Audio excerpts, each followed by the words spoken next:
పద్ధతి ప్రకారం మాట్లాడితే దేనికైనా ఒక పరిష్కారం ఉంటుంది. మాకు సమస్య ఏందో చెప్పండి, దానికి పరిష్కారం ఉంటుంది. భూమి చేయాలి అంటే ఊరాలు అడిగా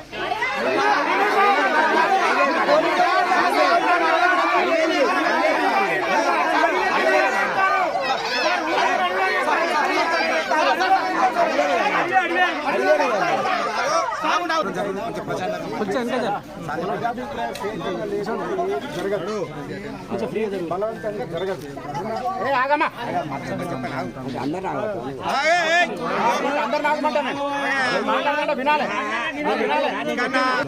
పోతాంది ఇట్లా అనుకుంటున్నారు.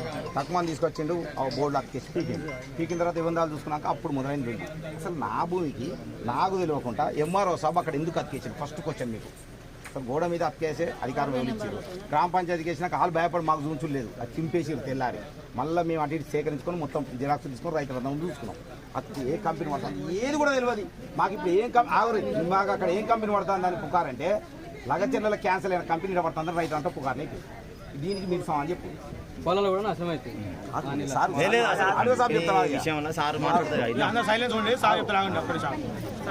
ఏదైతే మేడిపల్లి శివారికి సంబంధించి సర్వే నెంబరు గవర్నమెంట్ తర్వాత అసైన్ ల్యాండ్ అలా పట్టా land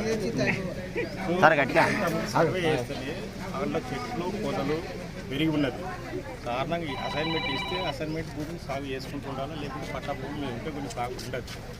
so most of the area వచ్చేసి ఏమైందంటే అది బుషెస్ పెరిగి ఉన్నది, కల్టివేషన్ కొద్ది రోజులు చేయట్లేదు. సో కొద్ది పోర్షన్ చేస్తున్నది, కొద్ది పోర్షన్ చేస్తలేదు.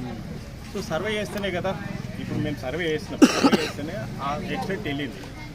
ఈ విధంగా ఇండస్ట్రియల్ పార్క్ ఇక్కడ డెవలప్ చేయడానికి ఈ విధంగా ఉన్నదని నోటిఫికేషన్ అంటే తెలియజేసేది.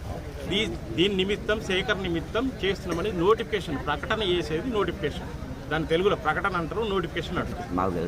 దాంట్లో ఏం చేస్తామంటే మీకు తెలియజేయాలని గ్రామ panchayat, tehsildar office, RDO office, collector office, తర్వాత 2 పేపర్లలో కూడా పంపించేస్తున్నాం.